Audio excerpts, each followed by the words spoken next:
দিনাজপুর স্বপ্নপুরের ভিতর অবস্থিত বিখ্যাত সেই চিড়িয়াখানা আজকে আপনাদের ঘুরে দেখাবো। চিড়িয়াখানাটি মাশাআল্লাহ অনেক সুন্দর। এর ভিতর ঢুকে আমি আর আমার ভাই এই পশুগুলোকে বাদাম খাওয়াচ্ছিলাম, কিন্তু ভাই কাছ থেকে ওদের বাদাম খাওয়াতে গিয়ে ভাইয়ের সাথে এমন কিছু ঘটেছিল যেটা আমরা কল্পনাও করতে পারিনি। আপনারা এমনটা করবেন না। পুরো ঘটনাটা একটু পরে বলছি। আসসালামু আলাইকুম, সবাই কেমন আছেন? আমার রেগুলার ভিডিও যারা দেখেন তারা হয়তো দেখেছিলেন কয়েকদিন আগে আমি স্বপ্নপুরীর ব্লগ আপলোড করেছিলাম, কিন্তু স্বপ্নপুরীর ভিতর অবস্থিত চিড়িয়াখানাটি দেখাইনি, কারণ এক ভিডিওতে এত কিছু দেখালে ভিডিওটি অনেক লম্বা হয়ে যেত, তাই আলাদা করে আপলোড করলাম। প্রথমে টিকিট কেটে নিব। এখানকার টিকিট মূল্য 50 টাকা, আর গেটের সামনে লেখা ছিল পকেটমার হইতে সাবধান। তারপর আমরা টিকিট কেটে ভিতরের দিকে রওনা দিলাম। আর আজকে আমার সাথে রয়েছে আমার ভাই আর আমার মিষ্টি ভাবি। ভিতরে ঢুকে দেখলাম একটা বিশাল আকৃতির ময়ূর। ময়ূরের পাশে আরেকটা ছোট্ট ময়ূরও ছিল, কিন্তু ওর ডানা কেন নাই এটা বলতে পারছি না। আমরা অনেকক্ষণ থেকে অপেক্ষা করছিলাম ময়ূরের পেখম মেলা দেখতে, কিন্তু সে কিছুতেই পেখম মেলতেছিল না। কিন্তু আমরা ছিলাম নাসরবান্দা, আমরা এর পেখম মেলা দেখবই, তাই ভাই অনেক ঘুতাঘুতি করে ফাইনালি তার পেখম মেলাতে সক্ষম হয়েছিল। তারপর সে তার পাখনাগুলো মেলে দিল।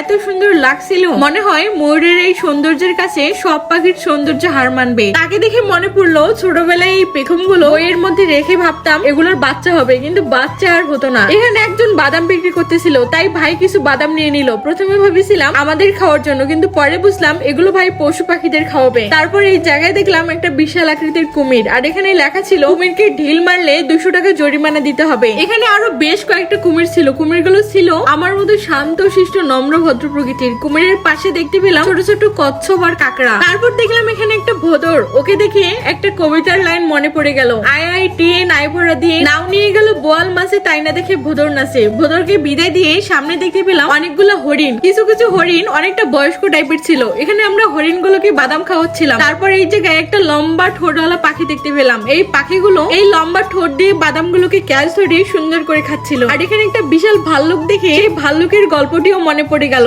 এদিকে ভাই এই ভাল্লুকটিকে বাদাম খাওয়াচ্ছিল। ভাবলাম আমিও একটু খাওয়াই। প্রত্যেকবার সে মুখ হা করছিল, আমি একটা বাদাম দিতে সে সুন্দর করে ক্যাচ ধরে ফেললো। বেচারাকে দেখে একটু মায়া হচ্ছিল। যতই তাদের 3 বেলা খাবার দেওয়া হোক, এই জীবজন্তুরা বনে স্বাধীন অবস্থাতেই বেশি সুন্দর। এছাড়া এখানে অনেকগুলা টিয়া পাখিও ছিল। তারপর এদিকে আসতে বানরগুলা বাদাম খাওয়ার জন্য কাছে এসে হাত বাড়াচ্ছিল। দেখেন কতটা মায়া ভরে মুখ নিয়ে বাদাম খাওয়ার জন্য হাত বাড়িয়ে দিচ্ছে। যদিও আমার ভয় লাগতেছিল, তারপরে একটু সাহস করে তার হাতে একটা বাদাম দিলাম। এদিকে ভাই সবাইকে একটা একটা করে বাদাম খাওয়াইলো। এখানে কাকাতুয়া পাখি সহ আরো অনেক প্রজাতির পাখিও ছিল। তারপর আরেকটা কাছে দেখলাম গেসো বাঘ, একদম বিড়ালের মতো ছোট্ট ছোট্ট প্রাণী। প্রথমে বিড়াল ভাবছিলাম, তারপর এখানে দেখলাম হনুমানের মতো কালো একটা প্রাণী, তার নাম ঠিক জানি না। তাকে ভাই বাদাম খাওয়াচ্ছিল, কিন্তু তাকে দেখে আমার ভয় লাগতেছিল, কেমন একটা অদ্ভুত দেখতে। তারপর এখানে বানরের মতো একটু জন্তু দেখতে পাইলাম, আমি তার নাম জানি না। ভাই দূর থেকে তাকে হাত বাড়িয়ে বাদাম খাওয়াচ্ছিল। ধরতে না পেরে ভাইয়ের নখে সে আঁচড় দিয়ে বসে, যেটা আমরা ভাবতেও পারিনি। যাই হোক, আপনারা এমনটা কখনোই করবেন না। পারলে দূর থেকে খাওয়াবেন, কিন্তু কোনো পশুর কাছে গিয়ে তাকে খাওয়ানোর চেষ্টা করবেন না। তারপর এদিকে একটা দুম্বা দেখতে পাইলাম, যেটা সৌদি আরবে কোরবানি করা হয়। আমাদের দেশে যদিও বেশি দেখা যায় না। চিড়িয়াখানাটা মোটামুটি বড়ই ছিল, দেখার মতো অনেক কিছু ছিল। আর এখানে একটা লজ্জাবতী বানরও দেখতে পাইলাম। সে তার মুখ কাউকে দেখায় না, ওইভাবেই থাকে। আমরা তাকে অনেক ডাকাডাকি করছিলাম, কিন্তু সে কিছুতেই তার মুখ দেখাইলো না। কি আর করার। তারপর আরেক জায়গায় আসলাম। এখানে চারপাশে গরুর ছবি দেওয়া ছিল। আমি 2011 সালে যখন আসছিলাম, আমার একটু করে মনে আছে এখানে 3 পাওয়ালা গরু দেখতে পেয়েছিলাম, কিন্তু বর্তমানে কোনো গরু নেই। এখানে প্রতিবন্ধী এবং ভিন্ন টাইপের গরুদের রাখা হয়। এছাড়া এদিকটায় অনেক কিউট খরগোশ এবং